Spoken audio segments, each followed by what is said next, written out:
Bu videoda Valbers o'zi nimaligi, qanaqa sistemalarda ishlashi va O'zbekiston fuqarolari qanaqa qilib Valbersda Optim o'zini mahsulotini butun MDH davlatlariga sotishi mumkin. Ayni mana shu narsalar haqida gaplashamiz xudo xolasa.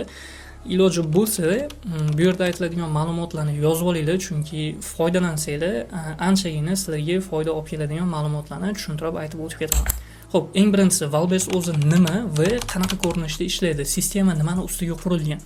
Valbers bu bizni xuddi traditsion bozorlarni onlayn formati bo'lganda ham butun MDH davlatlariga уже yoyilib nomer 1 marketplace bo'ldi. Sababi karantindan keyin odamlar massiviy uydan turib mahsulotlarni zakaz qilishni boshlashdi. Shunda Valbersda o'sishi 10-20 barobargacha ko'tarilib ketdi.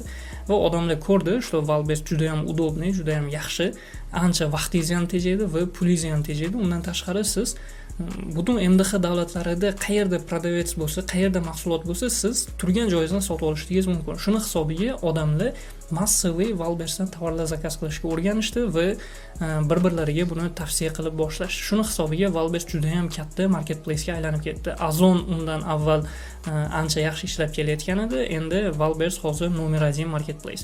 200 milliondan oshiq уже пользователи bor va kunlik Valbersga 30-40 million odam kiradi. Kunlik tushadigan zakazlarning kolичествоsi bu 4-8 million tovarga orientirovочно aytyapman sizlarga, shuncha tovarga zakaz tushadi. Bu degani, agar siz o'z mahsulotingizni sotadigan bo'lsangiz va 0.01% odam kuniga agar siz mahsulotingizni zakaz qiladigan bo'lsa, ya'ni shu ob'yomni 0.01% ni agar siz oladigan bo'lsangiz, уже tasavvur qiling qanchalik katta ob'yom. O'zbekistonda yirik ishlab chiqaruvchilar allaqachon Valbersda o'zini mahsulotlarini sotib boshlagan. Ulardan gigant, sizlar tanishinglar mumkin bo'lgan bu Uzcotton oyiga 80-100 ming shtuk futbolka sotadi. Dona narxida donalab sotadi. Bu Optim sotganda emas, ya'ni sizlar tushunishinglar kerak. Agar Optim bo'lsa 50 sent yoki da $1 qo'yishligi mumkin. Donada bilasizlar, $1lik narsani 5-6 dollardan sotishadi. Eng kamida agar $10, $7 sotmaydigan bo'lsa, ana shu 5-6-7 dollardan sotganda 80-100 ming shtuk mahsulotni sotamiz. Biz Uzcotton haqida ko'p gapiramiz, chunki biz o'zimiz tanigan, bilgan brendligi uchun va aniq O'zbekistonda mahsuloti bo'lganligi uchun. Xo'p, mavzudan chalg'imaylik. Bizning maqsadimiz Valbers qanaqa sistemalarda ishlashi va O'zbekiston fuqarolari qanaqa qilib Valbersda Optim o'zini tovarini oldindan jo'natib skladga FBO sistemada savdo qilishligi mumkin. Mana shu narsa haqida gaplashamiz. Ya'ni, aniqroq aytadigan bo'lsam, O'zbekiston fuqarolari qanaqa qilib Qirg'izistondan dokument qilib, mana shu dokument orqali Valbersga o'zini mahsulotlarini kiritadi. Shu haqida o'zi asosan gaplashishimiz kerak. Valbers ikki xil sistemada ishlaydi, FBS va FBO sistemada. Ikkalasining ham plyuslari va qaysidir ma'noda neytral taraflari bor. FBS sistema haqida gapiradigan bo'lsam, masalan, sizning mahsulotingiz bor va bu mahsulot, deylik, siz optovikdan olasiz, bozorda sotasiz yoki ishlab chiqaruvchidan olasiz, bozorda sotasiz. Sizda bu mahsulotdan 10 ta bor. Optovikda bu mahsulotdan 1000 ta bor. Endi siz Valbersga agar 10 ta tovaringizni qo'yib qo'yadigan bo'lsangiz, bu tovaringiz qanchalik zo'r sotiladi, qanchalik o'zi sotilmasligi mumkin, bu narsani aniq bilmaganingiz uchun bu narsa sizga katta risk bo'lishligi mumkin. Shuning uchun siz nima qilasiz? Valbersga mana bu tovarni rasmini va to'liq xarakteristikasi, opisaniyalarini yozasizda kiritasiz. Menda mana shu tovardan deylik 100 ta bor. Sizga O'zbekistondan, Rossiyadan, Qozog'istondan, Tojikistondan, Kavkazdan, Qirg'izistondan tovaringizga zakaz tushadi. Zakaz tushganda sizga уведомление keladi. Seni tovaringga odamlar qiziqyapti, zakaz tushyapti va siz bu tovarni skladga olib borib berasiz. Upakovka qilib turib, shtrix kodini yopishtirib, skladga olib borib berasiz va skladdan Valbers o'zi zakaz qilgan odamga yetkazib olib borib beradi. Buni plyus tarafi, siz mahsulotingiz qo'lingizda turib, menda mana shu mahsulot bor deb tovarni marketplace da ko'rsatasiz, ya'ni Valbersda ko'rsatasiz. 10 ta, 20 ta, 30 ta, 50 ta, 100 ta tovaringizni siz marketplace da ko'rsatasiz. Qaysi biriga zakaz tushsa, именно shuni upakovka qilib skladga olib borib berasiz. Va ko'rasiz, qaysi tovaringizga ko'p zakaz tushyapti, mana shu tovarni keyin siz optim upakovka qilib FBO sistemada skladga ertaroq berib qo'ysangiz bo'ladi. Minus tarafi, har safar zakaz tushganda 3 kun ichida yetkazib olib borish kerak. 2 kunlikni to'plab olib borib berasizda, baribir shunda ham ozgina neudobniy bo'lishligi mumkin. Lekin aytganimdek yaxshi tarafi, mahsulotingizni skladga kirgizmaysiz va ko'p riskka bormaysiz. Bu yaxshi va yomon tarafi bo'ldi FBS sistemani. FBS sistema hozir O'zbekistonda faqat FBS sistema ishlayapti. Chunki Valbes ofitsialniy kirgan O'zbekistonga, lekin qaysidir ma'noda monopoliyaning hisobiga, uzun market ishlab boshlaganning hisobiga hali to'liqligicha FBO sistemani ochib ishlatib yubora olmadi. Lekin Toshkentda Valbesda ofitsialniy ofisi bor. Bu juda ham katta narsani bildiradi, chunki Qirg'izistonda ham ofitsialniy ofis yo'q, Qozog'istonda ham, даже Rossiyaning ham определенный katta gorodlarida bo'lmasa, boshqa yerlarda ofitsialniy ofislari yo'q. Chunki asosan skladda ish bo'lganligi uchun ofisni faqat strategически важный joylarga qurishadi Valbesdagilar. Toshkentda bosh ofis bor, получается Toshkentga, O'zbekistonga nisbatan Valbesda rejalari juda ham katta. Bu degani FBO sistema ham ishlab boshlashligi kerak, lekin qachon aniq bilmaymiz. Xo'p, ikkinchi sistema bu FBO sistema. Ishlab chiqaruvchilar va katta biznesmenlar FBO sistemada ishlaydi. Biz ham faqat FBO sistemada ishlaymiz. Bu qanaqa bo'ladi? Bizning mahsulotimiz bor. Bu mahsulotni biz to'liqligicha analiz qildik. Qaysi oyda qancha sotiladi, sezoni qaysi mahal, odamlar qanaqa zaproslar bilan bu mahsulotni izlaydi. Masalan, ochki bo'lsa, именно qora lineykali ochki yoki nulyovoy ochki yoki minus ochki yoki buni bazoviy ochki deyishligi mumkin yoki защитный ochki. Mana shu qaysi ключевой запрос bilan buni izlayapti, to'liqligicha biz buni analiz qilamiz va Xitoydan buni 1000 ta, 2000 ta, 100 mingta shtuk zakaz qilamizda, to'liqligicha buni upakovka qilib, shtrix kodlarini yopishtirib, chestный znaklarni yopishtirib, agar chestный znak kerak bo'lmasa, chestный znaklarni yopishtiramiz. TNV kod degan narsa bor, bularga qaraladi va biz buni skladga massaviy berib qo'yamiz. Berganimizdan keyin reklama yoqamiz va odamlar уже bunga zakaz qilib boshlaydi tovarlarni. Masalan, 10 ming shtuk kiritadigan bo'lsak, bir oyda 5 ming shtuk sotilsa, получается biz 2 oylik zapasni oldindan kiritib qo'ygan bo'lamiz va 2 oy ichida biz deyarli hech narsa qilmaymiz, faqat kompyuterdan analiz qilib turamiz, qanchalik zo'r sotilyapti, qaysi ключевой запрос bo'yicha odamlar kelyapti va qanaqa holat ketyapti. Mana shu narsa bilan biz savdo qilamiz. Bu narsa FBO sistema deyiladi. Ishlab chiqaruvchilar FBO sistemada o'zini ishlab chiqargan mahsulotini skladga berib qo'yadi va analiz qiladi, qachon bu tugaydi. Masalan, 1 oyga yetadigan zapas bergan bo'lsa, 1 oy bo'lishidan 15 kun oldin yoki 10 kun oldin tovarini yana zapas qiladi, yana ertaroq jo'natib yuboradi. Qolgan vaqtda qo'li deyarli 90% ga bo'sh bo'ladi. Kuniga 2 soat, 3 soat, maksimum 2 soat qarab kompyuterga nima bo'lyapti, tovarlar qancha pul tushdi, har haftada pulini yechib olib, mana shu sistemada ishlaydi. Buni yaxshi tarafi ovoragarchilik kam va savdoyingiz ko'proq bo'ladi. Nimani hisobiga savdo ko'proq bo'ladi? Siz katta skladlarga berganingiz uchun u yerda trafik tez bo'ladi. Bir kunda 100 ta, 200 ta, 500 ta даже fura kirib, tovar tashlab, yangi tovarlarni olib boshqa oblastlarga tarqatadigan sistemada trafikda ishlaydi. Elektrostal, Kaledina, yana shunga o'xshagan katta skladlar. Shuni hisobiga qayerdandir zakaz tushsa, sizning tovaringiz bir kunga qolmasdan, balki 24 soat в tечение 24 часа olib ketsang bo'ladi PVZdan deb, shu darajada tez sizni tovaringizni klientlarga yetkazib beradi. Shuni hisobiga tovaringizga ko'proq zakaz tushadi. Mana shu tarafi plus.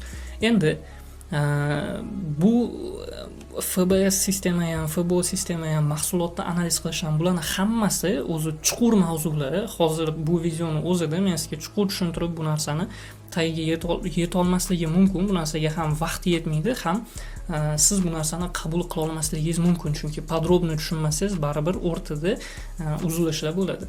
Biz Valbers bo'yicha noldan savdoga olib chiqadigan va natijagacha to'liqligicha kontrol qiladigan kurs qilganmiz. Bu kursimizda hozirgi kunda 400 ga yaqin student o'qib, o'zini Valbersda ishlarini boshladi. Biz boshida o'zimiz qilgan, o'zimiz bosib o'tgan yo'llarni o'rgatib odamlarga kurs qilgan edik va o'rtada odamlardan tushgan zaproslar, savollardan kelib chiqib, qo'shimcha yana o'zimiz o'rganib, qo'shimcha ma'lumotlar bilan yana darslar tayyorladikda hozirgi paytda kursimizni 2 barobar manfaatli, 2 barobar ma'lumotini ko'p qilib turib, prям ideallashtirdik. Siz agar kursda hozir prям hech narsani bilmasdan kursga kiradigan bo'lsangiz, Valbers nimaligini avvaldan tushunib, qanaqa pul topish mumkin, qanaqa mahsulot bilan pul topish mumkin va qancha pul topish mumkin, bularni to'liq o'rganasiz va qanday qilib mana shu pulni topib o'zingizga foyda, doimiy daromadga aylantirsangiz bo'ladi. Shuni o'rgansangiz bo'ladi biz kursimizda. Agar kursda o'qishlik sizga qiziq bo'lsa, bu Telegram nomerlarga yozing.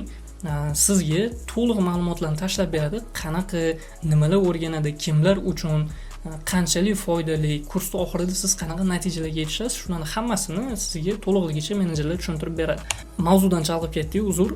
Davom etamiz. FBO sistemani qanaqaligini va FBO sistemani qanaqaligini tushundik. O'zbekistonda hozir FBO sistema ishlayapti. Buni ham men sizga tushuntirib berdim. Endi o'zbekistonlik ishlab chiqaruvchilar hozirdan o'zini mahsulotini FBO sistemada sotsa bo'ladi. Bu narsani yo'li bor. Chunki biz o'zbekistonlik studentlarimizga buni imkoniyatini qilib berdik, o'rgatdik qanaqa qilishni va hozirgi paytda o'zbekistonlik studentlar FBO sistemada Valbersda o'zining tovarini ob'yomda sotadi. O'zi ishlab chiqargan mahsulotni ham Xitoydan tovarlar olib kelib, Moskvaga katta skladlarga berib, Moskvani o'zidan fulfillment orqali anaqa upakovka qildirib, shtrix kod qildirib FBO sistemada ishlashadi. Buni eng oson yo'li qanaqa? 2-3 xil yo'li bor. Men sizlarga eng optimal yo'lini o'rgataman.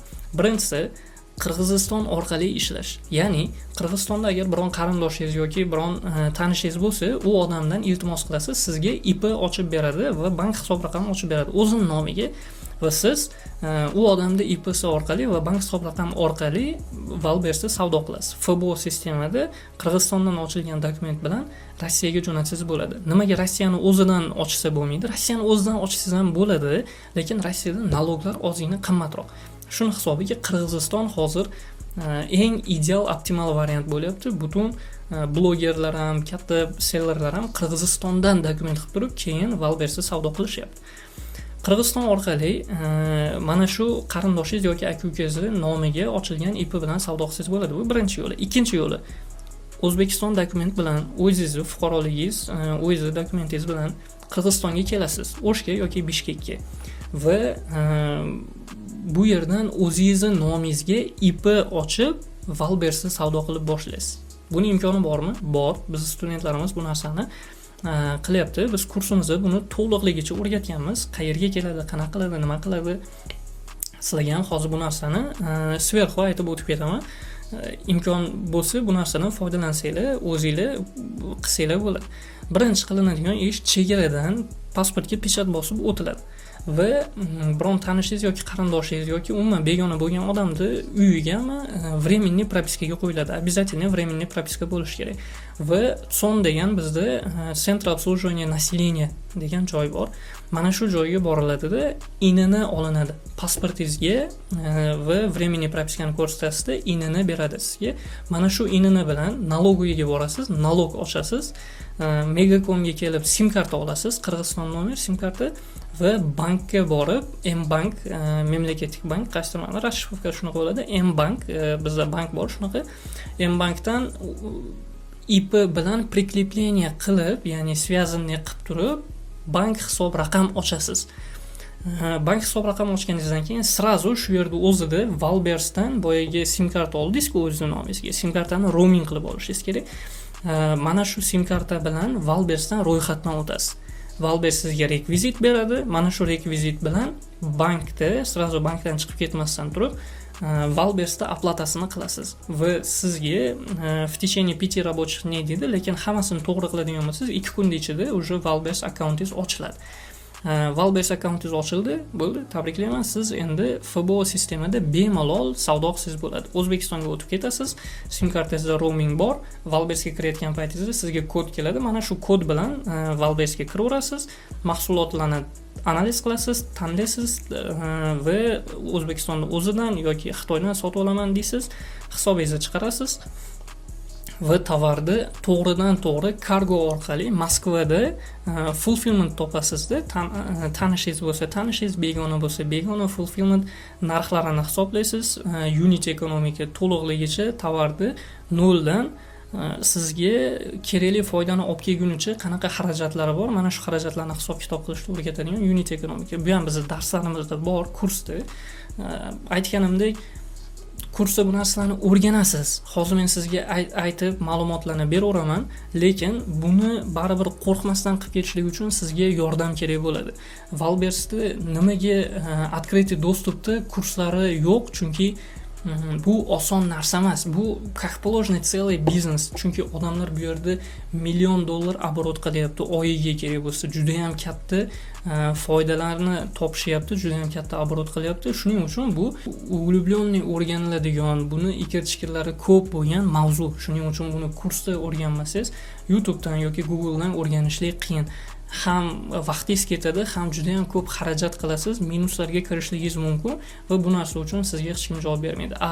Kursda sizga mana shu minusga kirmasligingiz uchun menejerlar yo'l-yo'riq ko'rsatib, kuratorlaringiz foydaga chiqquningizcha, toza daromad qilguningizcha hammasini o'rgatib borishadi. Xo'p, kelgan joyimizdan davom etamiz. Unit ekonomika bo'yicha tovarlaringiz narxlarini hisoblaysiz, fulfillmentga Moskvada kargo orqali jo'natasiz, ular shtrix kodlarni uradi, korobkaga joylaydi va Valbersga kiritib beradi. Valbersga tovaringiz kirishi bilan sizda lichniy kabinetingizda ko'rsatadi, bu tovaringiz qancha shtuk tovar kirdi, qanaqa razmerlar kirdi, qaysilari kirdi va siz xudo xolasa tovaringizni FBO sistemada sotib boshlaysiz. Bir marta toza foydaga chiqib olganingizdan keyin mana shu ritmda ushlab olsangiz, davomiy bu oyiga sizga pul tashab turadi. Xo'p, salomat bo'ling. Hammamizni omadimiz bersin.